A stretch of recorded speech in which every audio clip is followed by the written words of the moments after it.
भोपाल के चहल पहल भरे शहर में, जहां पेस्टल रंग के घर एक दूसरे के साथ सद्भाव से खड़े थे, 28 वर्षीय महत्वाकांक्षी लेखक अर्जुन रहता था। उसके दिन रोमांस उपन्यास लिखने और स्थानीय कैफे में चाय की चुस्की लेने के बीच बीतते थे, लेकिन वह अपने जीवन को घेरने वाली एक रिश्ता की भावना से छुटकारा नहीं पा सका। उसकी शामें अक्सर अपनी खिड़की से बाहर झांकते हुए बीतती थी, अपने पड़ोसियों की आदतन हरकतों में खोई हुई, खासकर सड़क के उस पार रहने वाले आकर्षक परिवार में। पड़ोसी की पत्नी निशा, शालीनता और आकर्षण की एक झलक थी। अपनी उम्र के मध्य 20वें दशक में, वह एक युवा जीवंतता बिखेरती थी जो हर किसी का ध्यान अपनी ओर खींच लेती थी। लंबे, लहराते काले बालों और गहरी अभिव्यंजक आंखों के साथ, जो अपने भीतर पूरे ब्रह्मांड को समेटे हुए थी, वह गर्मजोशी और दयालुता की प्रतिमूर्ति थी। अर्जुन अक्सर उसे अपने बगीचे की देखभाल करते या पड़ोस के बच्चों के साथ मस्ती करते देखता था, और हालांकि वह दूर से उसकी प्रशंसा करता था, लेकिन वह अपने और उसके बीच की सीमा के बारे में गहराई से जानता था। एक अविवाहित पुरुष, घरेलू सद्भाव का प्रतीक, जो एक व्यस्त व्यवसाय राज से विवाहित था, लेकिन जीवन में कहानियों को फिर से लिखने का एक तरीका है। प्रेरणा के लिए अर्जुन की तड़प अप्रत्याशित में बदल गई। एक भाग्यशाली शाम, बाहर अचानक हलचल हुई, आवाजों का कोलाहल जिसने अर्जुन को अपनी खिड़की पर खींच लिया। निशा अपने पोर्च पर खड़ी थी, उसकी हमेशा की शांति एक उन्मत्त स्वर से भंग हो गई। उसके पति को एक जरूरी मीटिंग में बुलाया गया था जो उन्हें कई दिनों तक दूर रखेगी, और उसने चिंता का पर्दा एक खराब कपड़े की तरह ओढ़ा हुआ था। क्या मैं आपकी मदद कर सकता हूँ? अर्जुन ने खुद को ये कहते हुए पाया, इससे पहले कि वह अपनी सहज प्रवृत्ति पर दोबारा विचार कर पाता।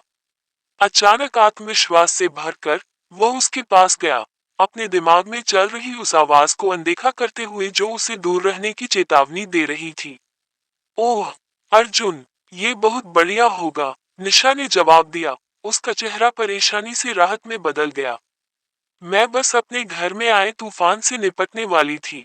अर्जुन को शायद ही पता था कि दयालुता का यह आकस्मिक कार्य ऐसी घटनाओं की श्रृंखला को गति देगा जो पड़ोसी सद्भावना और निषिद्ध लालसा के बीच की रेखाओं को धुंधला कर देगा। इसके बाद के दिनों में, अर्जुन की शामें निशा के घर के कामों में बीतने लगी, सफाई, खाना बनाना और कहानियां साझा करना जो उनके छोटे से ब्रह्मांड के गलियारों में गूंजती हंसी में बदल गईं।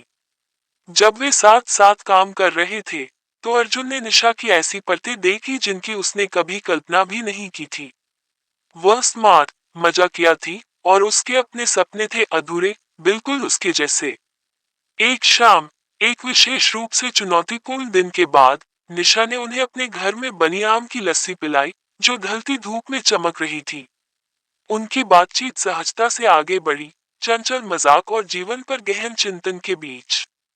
हवा में गर्माहट महसूस हो रही थी, और जब अर्जुन ने देखा कि वह कैसे मुस्कुरा रही थी, पूरी तरह से सहज, उसने महसूस किया कि दोस्ती और उससे कहीं ज्यादा जटिल चीज के बीच की रेखा धुंधली होने लगी है। क्या तुम कभी फंसे हुए महसूस करते हो? निशा ने पूछा। उसकी आवाज नर्म थी क्योंकि वह सोफे पर पीछे झुकी हुई थी, मंद रोशनी की परछाइयां उसके चेहरे पर नाच रही थी। जैसे तुम किसी और की जिंदगी जी रहे हो। हर दिन, अर्जुन ने जवाब दिया, उसके होठों से निकली ईमानदारी से हैरान। लेकिन मैं इसे बदलने से डरता हूँ। यह एक तरह से सुकून देने वाला है। उसकी नजर उसकी ओर टिकी हुई थी, और पहली बार, उनके आसपास की दुनिया विलीन हो गई। एक पल ऐसा था जब उनकी सांसों के बीच की खाई में सन्नाटा भर गया, जो बिजली के तनाव से भरा हुआ था। अर्जुन, कमजोरी के एक पल में, और करीब आ गया। क्या होगा अगर तुम डरो नहीं? उसने फुसफुसाते हुए कहा। उसे उससे निकलती गर्माहट महसूस हो रही थी। निशा ने स्पष्ट रूप से निगल लिया, उसकी नब्ज तेज हो गई। उनके संबंध का मासूम आकर्षण तेजी से वाष्पित हो रहा था, जिसकी जगह अनजान क्षेत्र की मादक खुशबू ने ले ली थी। और क्या होगा अगर तुमने एक सीमा पार कर ली? उसने जवाब दिया, उसकी आवाज स्थिर लेकिन लालसा से भरी हुई थी। उसे किसी प्रोत्साहन की जरूरत नहीं थी। निर्विवाद रसायन विज्ञान ने उन्हें ज्वार की लहर की तरह बहा दिया, और एक दिल की धड़कन में उनके होंठ मिले, नर्म, अनिश्चित, और फिर हताश। चुंबन एक मुक्ति और दबी हुई भावनाओं की परिणति दोनों था, दिलों का एक नृत्य जो दूसरे के अकेलेपन में प्रतिध्वनित हुआ था। जो एक क्षणभंगुर क्षण के रूप में शुरू हुआ वह एक अनूठा आकर्षण बन गया जिसने उन्हें बार बार गुप्त मुलाकातों में एक साथ खींचा। उनके चुराए हुए चुंबन एक मीठी लत बन गए, और अर्जुन ने छाया में प्यार करने की कला सीखी, समाज की जिज्ञासु आंखों और राज की मधुराती उपस्थिति से छिपी हुई दुनिया। निशा के घर में हर मुलाकात जोखिम के रोमांच से भरी होती थी।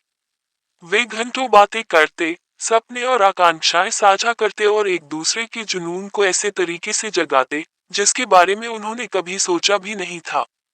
लेकिन हर आलिंगन के साथ, उनकी वास्तविकता एक घने कोहरे की तरह उभरती, दम घुटने वाली और अथक मिठास के बावजूद, जल्द ही अपराधबोध एक भूत बन गया, जिससे वे बच नहीं सकते थे।